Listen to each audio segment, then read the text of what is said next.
کسی کو دین کے قریب کرنے کے لیے غلط مسئلہ بتانا جائز نہیں ہے، لیکن حضرت مفتی تقی عثمانی صاحب نے واقعہ سنایا ہمارے اکابر کا کہ انہوں نے مختصر کسی کو بغیر وضو کے نماز پڑھنے کی اجازت دے دی، ان کے کہنے پہ یہ تو غلط ہے دین کے قریب لانے کے لیے۔ پتہ نہیں واقعہ حضرت نے سنایا نہیں سنایا، اگر سنایا بھی ہے تو اس کا مطلب یہ نہیں ہے کہ کسی کو یہ فتویٰ دے دیا کہ بغیر وضو بھی نماز ہو جاتی ہے، یہ فتویٰ تھوڑی دیا ہے، بہانے کر رہا تھا، انہوں نے بولا پڑھ لے دیکھی جائے گی بعد میں عادت ڈالنے کے لیے، تو غلط مسئلہ کبھی بھی نہیں بتایا انہوں نے۔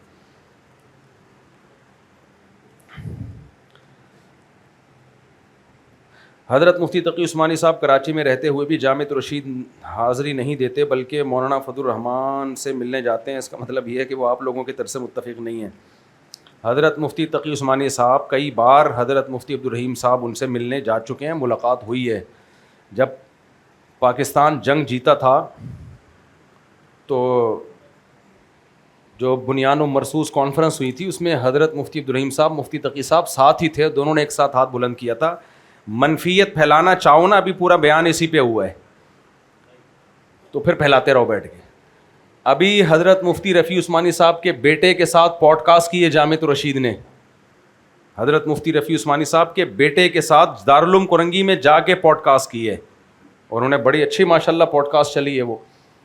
تو باقی وہ حضرت مولانا فضل الرحمان سے کیوں ملتے ہیں؟ اس لیے کہ مولانا فضل الرحمان وفاق المدارس میں ان کا ایک یعنی عہدہ ہے، نام ہے، تو وہ تو ہر ایک سے ملیں گے، اور ہمیں اس پہ کوئی اعتراض نہیں ہے کہ وہ ان سے کیوں ملتے ہیں۔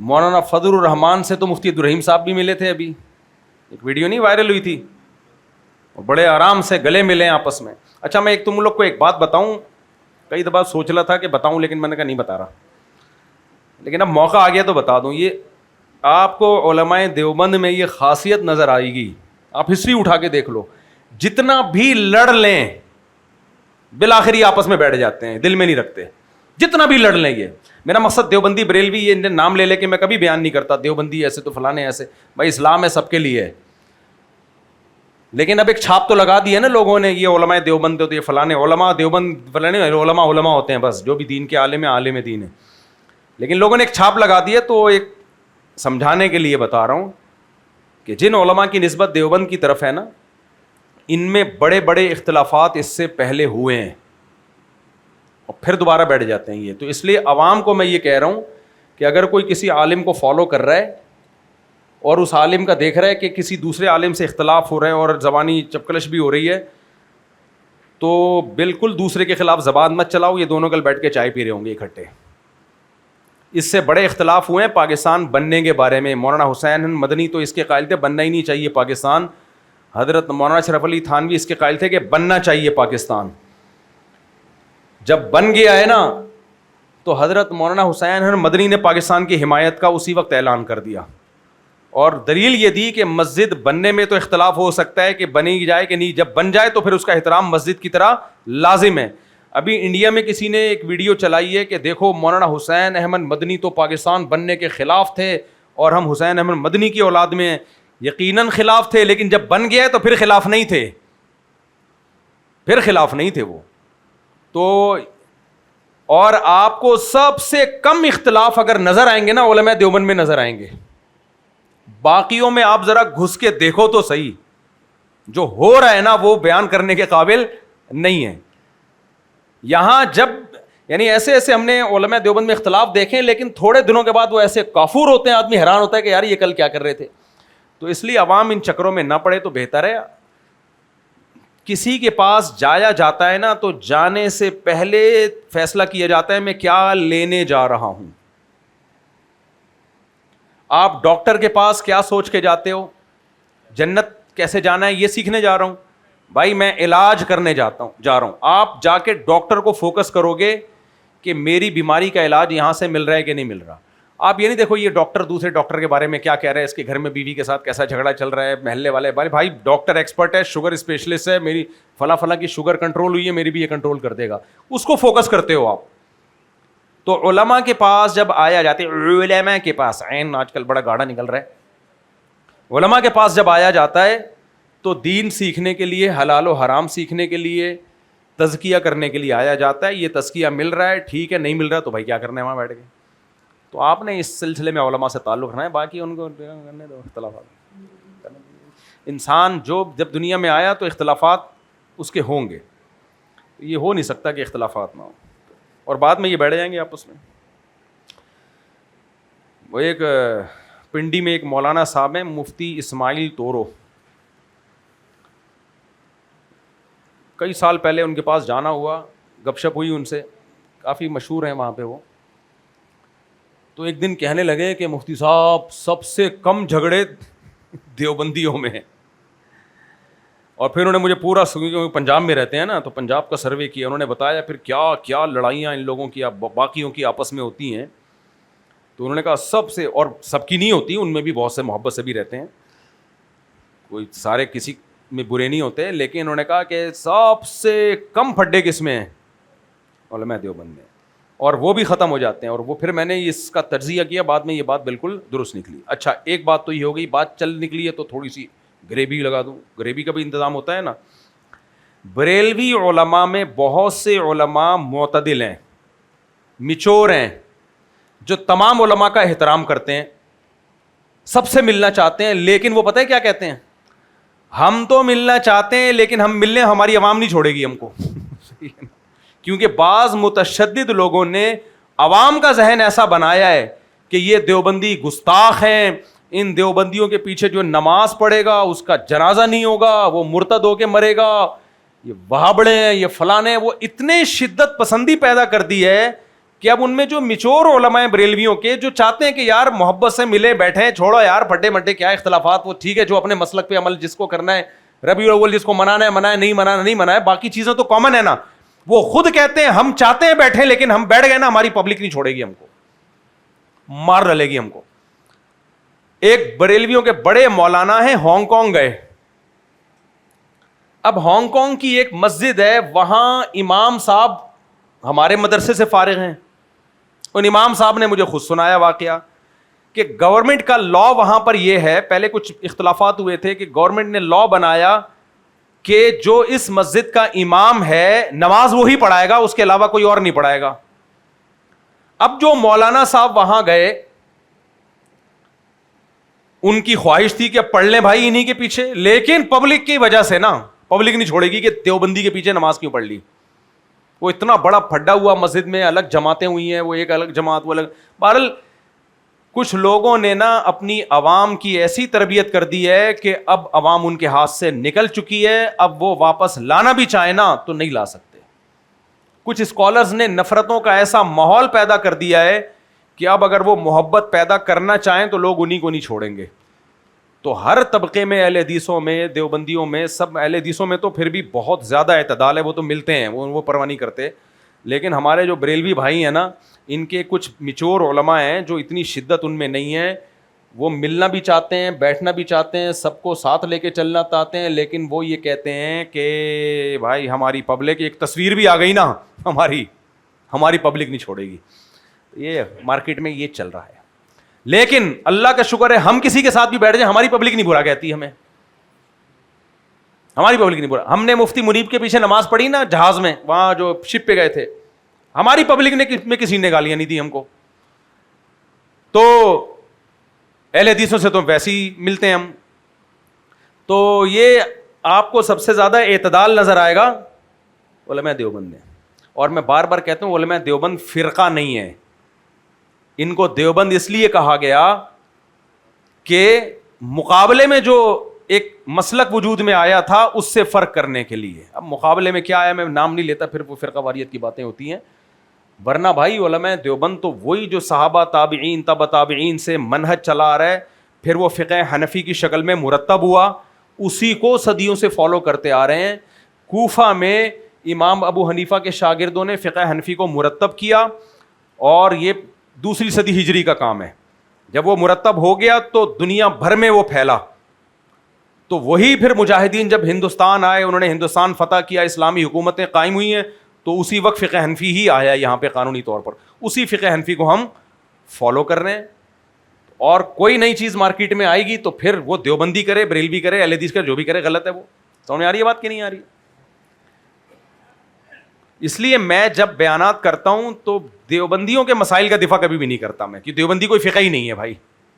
میں فقہ حنفی کا دفاع کرتا ہوں، وہ مرتب فقہ ہے، صدیوں سے چلا آ رہا ہے، اور صرف ہندوستان میں تھوڑی ہے، سعودی عرب میں بھی ہے، شام میں بھی ہے، ترکی تو پورا خلافت عثمانیہ تھی ہی فقہ حنفی، بغداد میں فقہ حنفی تھا جب خلافت تھی ہماری. تو وہ تو دنیا میں پھیلا ہوا ہے، افغانستان، ازبکستان، آذربائیجان، یہ تو دنیا میں جہاں جہاں اسلام گیا آدھی سے زیادہ امت نے فالو کیا امام ابو حنیفہ رحمہ اللہ کے فقہ کو.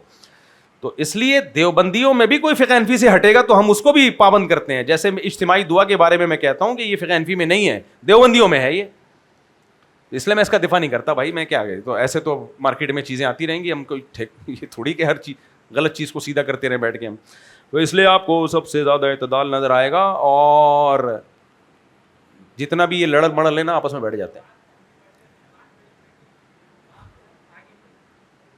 میں نے آگے جا کے نماز پڑھائی ہے، سب سے آگے کھڑا ہوں، بالکل لینڈنگ پوائنٹ ویسٹ، انتہائی ویسٹ، وہم دور کر رہا ہوں آپ کا. اس کے بعد سورج غروب ہو جاتا ہے، ٹھیک ہے نا. وہ بار بار ایک چیز کو ریپیٹ،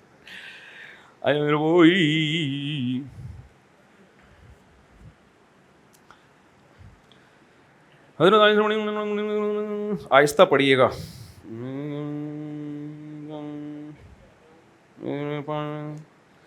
بھائی میں تیرا مسئلہ حل نہیں کر سکتا،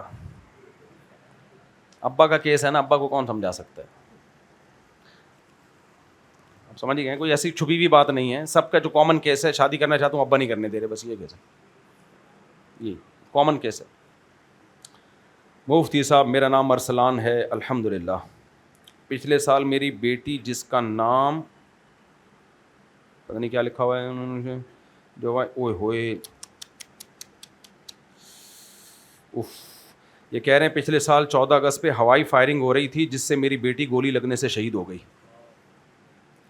کیا اب 14 اگست کو جب فائرنگ ہوتی ہوگی ان کے دل پہ آرے چلتے ہوں گے. اس پہ واقعی قانون سازی ہونی چاہیے. یہ ہوائی فائرنگ اور بہت سارے کیسز ہیں. اصل میں گولی جب اوپر جاتی ہے نا تو نیچے بھی آتی ہے. وہ آپ سوچو اتنی اوپر سے کوئی پتھر بھی پھینک دے تو کتنی زور سے لگے گا کسی کو. اللہ تعالیٰ آپ کو صبر عطا فرمائے بھائی.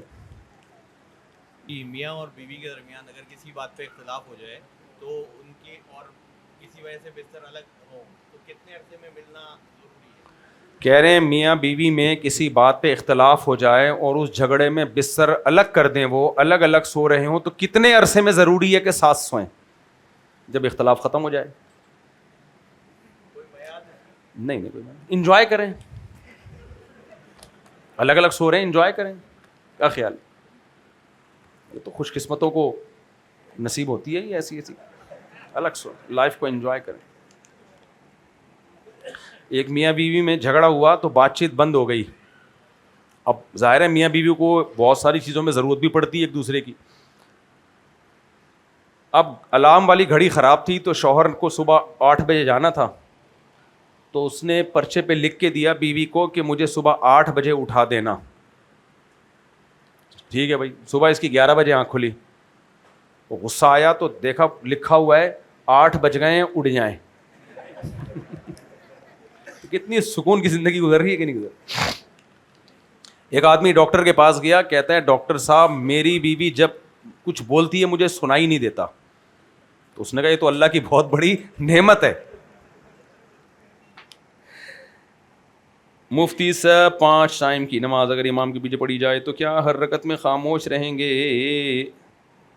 جی ہاں، باقی اتحیات پڑھیں گے، کیونکہ حدیث میں من کان لہ امام فقراءۃ الامام لہ قراءۃ. علامہ البانی رحمہ اللہ نے بھی اس حدیث کو صحیح قرار دیا ہے. جس کا امام ہو تو امام کی قراءت مقتدی کے لیے کافی ہے. تو اس بیس پہ احناف کا یہی قول ہے کہ امام جب تلاوت کر رہا ہو تو بس مقتدی کے لیے وہ کافی ہے. اس میں جہرن اور سرن کا فرق نہیں ہے. اور جو ہمارے اہل حدیث بھائی حدیث پیش کرتے ہیں کہ نبی نے فرمایا جو فاتحہ نہیں پڑھتا اس کی نماز نہیں ہوتی، تو صحیح مسلم میں الفاظ یہ ہیں من لم یقرأ بفاتحۃ الکتاب فصاعدا. سلیمان الاعمش کی طرف سے یہ اضافہ ہے کہ جو فاتحہ پلس قرات نہیں کرتا اس کی نماز نہیں ہوتی. تو ہم کہتے ہیں جیسے قرات میں بھی تو آپ امام کے پڑھنے کو مقتدی کا پڑھنا سمجھتے ہو, تو پھر یہاں کیوں نہیں سمجھ رہے آپ؟ اچھا, یہ حدیث ہے جس میں اہل حدیث حضرات کہتے ہیں سلیمان الاعمش کی طرف سے یہ اضافہ ہے, تو یہ حدیث منکر ہے.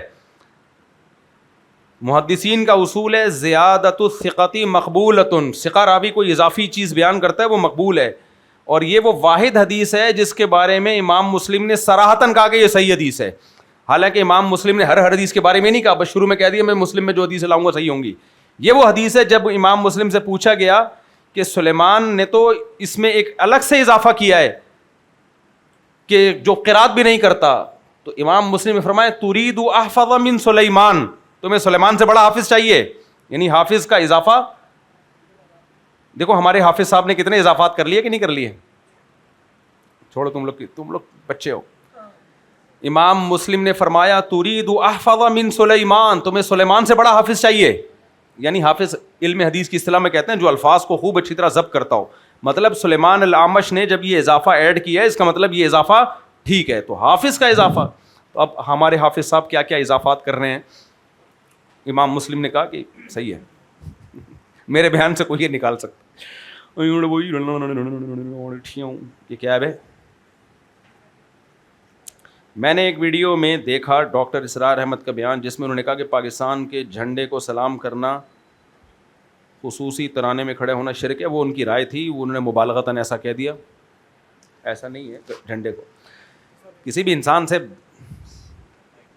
بیان کے دوران اس طرح کی مسٹیک ہو جاتی ہیں, اتنا سیریس نہیں لینا چاہیے. السلام علیکم ورحمۃ اللہ وبرکاتہ, کیسے ہیں آپ؟ ٹھیک ہے مفتی صاحب. ایک سوال تھا, اگر کسی کا سیونگ اکاؤنٹ ہے بینک میں اور اس میں کچھ انٹرسٹ کی رقم تھوڑا مائک قریب جو ہے وہ جمع ہو چکی ہے اور اس نے کسی کو پہلے سے ادھار دیے ہوئے ہیں, تو بعد میں اس کا خیال ہوتا ہے کہ میں اس سود کی رقم سے اس کو مائنس کروں, نہیں, کہ جائز نہیں ہے؟ بالکل نہیں. اور اس سود کی رقم کا کیا کرنا چاہیے؟ سود کی رقم لے کے ثواب کی نیت کے بغیر صدقہ کر دے, بینک میں نہیں چھوڑے اس کو. بینک میں چھوڑے گا بینک اس سے اور سود کمائے گا. جی مفتی صاحب, یہ جو نماز کے وقت آپ جب بیان کر رہے ہوتے ہیں تو یہ کندھے پھلانگ کے آ رہے ہوتے ہیں, یہ صحیح ہے؟ نہیں, صحیح نہیں ہے. حدیث میں خاص طور پہ جمعے کے دن سختی سے منع کیا گیا ہے کہ لوگوں کے کندھے پھلانگ کے مت جاؤ. لیکن لوگوں کو بھی چاہیے آگے جگہ خالی چھوڑے ہی نہیں نا, کہ پیچھے سے لوگوں کو آنے کا موقع ملے, آگے بیٹھیں. آ کے مسجد میں ہم ایسے بیٹھتے ہیں جیسے پتہ نہیں کیوں کس سلسلے میں آئے ہیں. نبی صلی اللہ علیہ وسلم نے فرمایا 7 آدمی جو جنت میں جائیں گے نا, اللہ کے عرش کے سائے میں ہوں گے قیامت کے دن, جب سب لوگ دھوپ میں ہوں گے.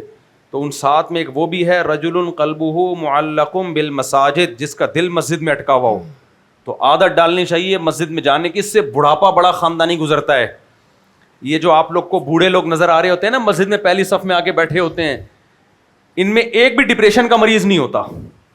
جتنی بہترین ڈپریشن دور کرنے کا ذریعہ مسجد ہے نا, جس کا دل لگا ہو,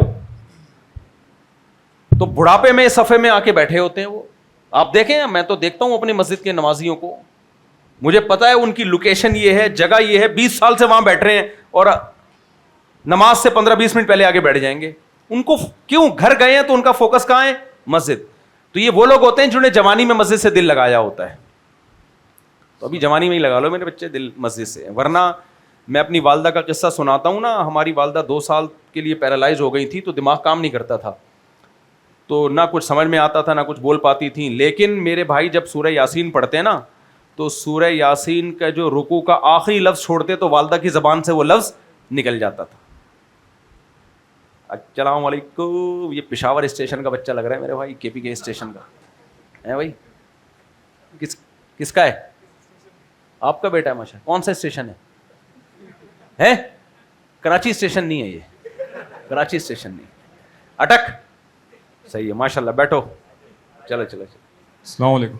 ایک منٹ میں یہ بات مکمل کر لوں ذرا, کیا کہہ رہا تھا میں؟ ہاں, تو وہ اچھا ان کو یہ بھی تھا کہ ان کے ہاتھ میں تسبیح پکڑا دیتے, خود بخود آٹومیٹیکلی چلنا شروع, کیونکہ لاشعور میں تھی ایک چیز. تو میں نے والدہ کے یہ عمل دیکھ کے اب جب میں تجزیہ کرتا ہوں تو میں بولتا ہوں پتہ نہیں اب اس نئی نسل کا بڑھاپا کیا ہوگا. اب جو مارکیٹ میں مرد اور عورتیں آ رہی ہیں نا, لڑکے لڑکیاں آ رہی ہیں, ان کے بڑھاپے میں کیا ہوگا؟ آپ تسبیح پکڑائیں گے ان کو پتہ نہیں چلے گا یہ کیا ہے بھائی, واٹ از دس. اگر یہ اللہ نہ کرے پیرالائز ہو گیا اور دماغ وماغ کام کرنا بند ہو گیا, آپ ان کو سورہ یاسین پڑھو گے کچھ بھی نہیں, جیسے ہی ٹک ٹاک کی کوئی ویڈیو آئے گی نا زندہ ہو کے بیٹھ جائیں گے. یہ لڑکی ہے تو ناچنا, دادی اماں ناچنا شروع کر دے گی. تو جو جوانی میں کیا ہوتا ہے نا بڑھاپے میں وہی آنا شروع ہو جاتا ہے. اللہ بس ہم سب کا حفاظت میں رکھے. اس لیے جوانی میں دل لگا لو میرے بھائی, اللہ میاں سے بڑھاپا بہت ٹائٹ گزرے گا. انگریز نے جوانی میں دل نہیں لگایا تو بڑھاپا بڑا ہی خطرناک گزرتا ہے اس کا. السلام علیکم. جی وعلیکم السلام. یہ عمرے کے طواف میں طواف کرتے ہوئے اگر کچھ قدم 8-10 قدم سینہ یا پیٹھ کعبے کی طرف ہو جائے تو؟ دیکھو عمرے میں اگر یوں کر کے جا رہے ہیں نا طواف کرتے ہوئے سینہ ادھر ہے تو کوئی حرج, پھر اگر دیکھ بھی لیا بیت اللہ کو تو کوئی حرج نہیں ہے, لیکن سامنے دیکھنا چاہیے. دیکھ بھی لیں تو کوئی حرج نہیں, لیکن دیکھنا سامنے. لیکن اگر سینہ قبلے کی طرف ہو گیا تو اگر وہیں کھڑے کھڑے ہوئے تو بھی کوئی حرج نہیں ہے, لیکن اگر اسی طرح چلنا شروع کر دیا پھر ٹھیک نہیں. کتنے 8-10 قدم میں بھی ٹھیک نہیں ہے. اب اس سے طواف ادا ہو جائے گا کہ نہیں ہو جائے گا یہ مسئلہ اس وقت میرے مسئلہ ذہن میں نہیں ہے. میں دیکھوں گا کہ کتنے قدم چلے طواف ہوگا نہیں ہوگا, یہ میرے ذہن میں نہیں ہے, لیکن یہ جائز نہیں ہے. اچھا, اور دوسرا یہ مطاف میں نماز ہو جاتی ہے؟ ہاں کیوں نہیں ہو جاتی, ساری دنیا مطاف میں. امام پیچھے ہوتا ہے نا, امام صاحب نہیں, وہ میں نے کل پچھلی دفعہ مسئلہ بتایا ہے کہ جب گول دائرے میں کھڑے ہوتے ہیں نا تو جو بالکل اس صف میں امام کے آگے ہوں گے ان کی نماز نہیں ہوگی, تو دوسری صفوں میں آگے ہیں تو اس میں گنجائش ملتی ہے. اور یہ تکبیر اولیٰ کا کیا مطلب ہے؟ مطلب تکبیر اولیٰ کا حدیث میں جو تکبیر اولیٰ کی فضیلت ہے تو سورہ فاتحہ میں اگر کوئی شریک ہو جاتا ہے تو علماء کہتے ہیں وہ تکبیر اولیٰ کا ثواب مل جائے گا, لیکن بہتر یہی ہے کہ بالکل امام کے ساتھ آپ تکبیر کہیں. جی السلام علیکم. وعلیکم السلام. مفتی صاحب یہ پوچھنا تھا کہ عورتوں کا جو اعتکاف ہے اس کے اندر جیسے کہ آپ سے ہی سنا ہے کہ امام ابو حنیفہ جو ہیں وہ پہلے قرآن پھر حدیث پہ آتے ہیں نا, تو آپ کے میں نے ویڈیو دیکھا تھا, آپ نے کہا تھا کہ عورتوں کا مسجد میں اعتکاف میں بیٹھنا اس لیے جائز نہیں ہے کہ فتنے کا خدشہ ہے, لیکن یہ کہ آپ جیسے کہ آپ ہی کہتے ہیں کہ عورتوں کو یعنی کو ایجوکیشن کے علاوہ تعلیم بھی دی جائے, ان کو عورتوں کو گھمانے بھی لے کے جایا جائے, تو اگر ایسی مسجد ہو جہاں پہ عورتوں کا بالکل سیپریٹ انتظام ہو تو ایسی مسجد کے اندر عورتوں کا اعتکاف میں بیٹھنا کیسا ہے؟ بالکل صحیح نہیں ہے, میں اس کا قائل نہیں ہوں. اس میں فائدے سے زیادہ نقصانات ہیں, کیونکہ یہ ہم نے دیکھے ہیں پنجاب میں جہاں خواتین مسجدوں میں بیٹھتی ہیں وہاں بہت زیادہ فسادات ہوئے ہیں, بہت زیادہ. آپ نے اور یہ اہل حدیث علماء نے مجھے بتایا, حالانکہ انہوں نے تو اس نیت سے نہیں بٹھایا, وہ تو بیچارے کنٹرول کر رہے ہیں, لیکن اتنے فسادات ہوتے تھے کہ خواتین اوپر پورشن میں, مجھے خود اہل حدیث نے بتایا. میں اہل حدیثوں کی نیت پہ کوئی شک نہیں کر رہا ہوں, وہ اس کو سمجھتے ہیں کہ قرآن و حدیث سے ہے تو اس پر, لیکن فسادات ہیں بہرحال, ٹھیک ٹھاک فسادات ہیں. خود انہوں نے مجھے بتایا کہ اوپر خواتین بیٹھی ہوتی, بندے وہاں جا کے اعتکاف والے بیٹھا کرتے تھے آنکھ مٹکے کے لیے. تو پورے جتنے لوگ اعتکاف میں بیٹھے ایک بھی فسادی ہو نا, اور جتنی عورتیں اعتکاف میں بیٹھی ایک کے دل میں بھی مسئلہ آ جائے تو گڑبڑ, تو کنٹرول کیسے کرو گے؟ اس لیے اس کی ترغیب بالکل بھی نہیں ہے حدیث میں. یا تو ہوتا نا حدیث میں ترغیب ہوتی, تو اس لیے اعتکاف کے میں بالکل قائل نہیں ہوں, اس میں فتنہ اور فساد بہت زیادہ ہے. لیکن پھر آپ نے ویسے کہ اسی کلپ میں اپنے بتایا کہ انتم عاکفون فی المساجد, تو پھر اسے تو ہمیں نص ملتی ہے ایک طریقے سے اگر دیکھا جائے. اس کا جواب میں ایک دفعہ ریکارڈ کروا چکا ہوں, پورے ریفرنس. میں نے اب سوچا ہے کہ اختلافی مسائل کا جواب نا ریفرنسز کے بغیر میں ریکارڈ نہ کراؤں. وجہ اس کی ہے کہ وہ بیان ایسے ہی چل جاتا ہے اور لوگ اس کو حرف حتمی سمجھ کے اس پہ ریئیکشن ریکارڈ کرانا شروع کر دیتے ہیں, اور نیچے کمنٹس میں گالیاں آ رہی ہوتی ہیں. تو میں جب اختلافی مسئلے پہ یہ میں نے ایک دفعہ بات کی ہے, یہ جو ہے نا وہ انتم عاکفون بالمساجد, تو یہ اس پہ میں ریکارڈ کرواؤں گا انشاءاللہ رمضان آنے سے پہلے.